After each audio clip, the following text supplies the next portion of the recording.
Ação dos espíritos sobre os fenômenos da natureza.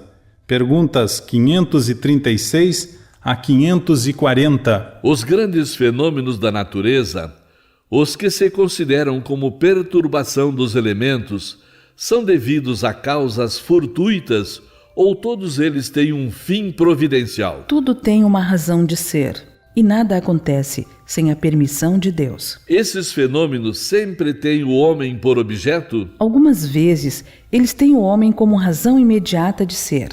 Na maioria dos casos, entretanto, têm por único objetivo o restabelecimento do equilíbrio e da harmonia das forças físicas da natureza. Concebemos perfeitamente que a vontade de Deus seja a causa primeira, nisto como em todas as coisas. Porém, sabendo que os espíritos têm a ação sobre a matéria e que são os agentes da vontade de Deus, perguntamos se alguns dentre eles não exerciam certa influência sobre os elementos para os agitar, acalmar ou dirigir? Evidentemente, e nem poderia ser de outro modo. Deus não exerce ação direta sobre a matéria.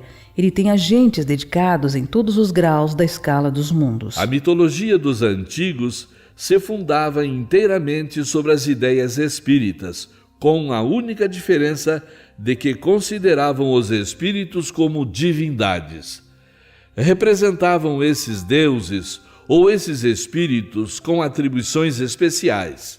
Assim, uns eram encarregados dos ventos, outros do raio, outros de presidir a vegetação, etc. Essa crença é destituída de fundamento? Tampouco destituída de fundamento, que ainda está muito aquém da verdade. Pela mesma razão, poderia então haver espíritos que habitem o interior da Terra e que presidam aos fenômenos geológicos? Esses espíritos não habitam realmente a Terra, mas regulam os fenômenos e os dirigem, conforme suas atribuições. Um dia tereis a explicação de todos esses fatos e os compreendereis melhor. Os espíritos que presidem aos fenômenos da natureza formam categoria à parte no mundo espiritual? Serão seres especiais ou espíritos que foram encarnados como nós? Que o serão ou que o foram. Esses espíritos pertencem às ordens superiores ou inferiores da hierarquia espiritual? Depende do papel mais ou menos material ou mais ou menos inteligente que desempenhem.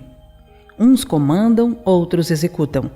Os que executam coisas materiais são sempre de ordem inferior, tanto entre os espíritos como entre os homens. Na produção de certos fenômenos, das tempestades, por exemplo, é apenas um espírito que age ou ele se reúne em massa para produzi-lo? Reúnem-se em massas inumeráveis. Os espíritos que exercem ação nos fenômenos da natureza agem com conhecimento de causa, em virtude do livre-arbítrio ou por impulso instintivo e irrefletido? Uns sim, outros não.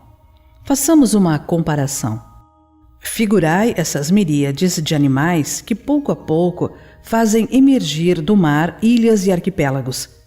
Acreditais que não haja aí um fim providencial e que essa transformação da superfície do globo não seja necessária à harmonia geral? Entretanto, são animais do último grau que realizam essas coisas, provendo as suas necessidades e sem suspeitarem de que são instrumentos de Deus.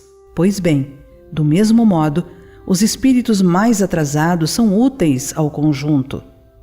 Enquanto se ensaiam para a vida, antes que tenham plena consciência de seus atos e de seu livre-arbítrio, atuam em certos fenômenos, dos quais são agentes mesmo de forma inconsciente. Primeiramente executam, mais tarde, quando suas inteligências estiverem mais desenvolvidas, comandarão e dirigirão as coisas do mundo material. Mais tarde ainda, poderão dirigir as do mundo moral. É assim que tudo serve, tudo se encadeia na natureza, desde o átomo primitivo até o arcanjo, que também começou pelo átomo. Admirável lei de harmonia, da qual o vosso espírito limitado ainda não pode abranger o conjunto.